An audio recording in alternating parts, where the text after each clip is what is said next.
Need to fix BitPlus app not working? Then here's a step-by-step process on how you can easily fix this issue. The very first thing you want to do is to head over to the App Store on your device. Once you're inside the App Store, in the search bar, search for BitPlus app. Now simply move into this app. Right here instead of open, if you see the option of update, then your application is not up to date and it might be one of the reasons that you're facing this issue. In this case, simply click on update and update the app. Now once you have the updated version, the next thing you want to do is move into the settings of a device. Head over to general and then move into iPhone storage.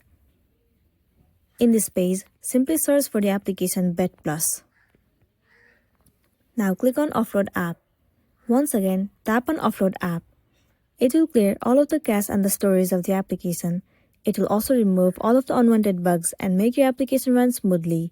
This might also fix the issue that you have been facing in the app, and then you'll be good to go. That's the end of the video. If this video helped you out, give it a like and check out our next tutorial. Thank you.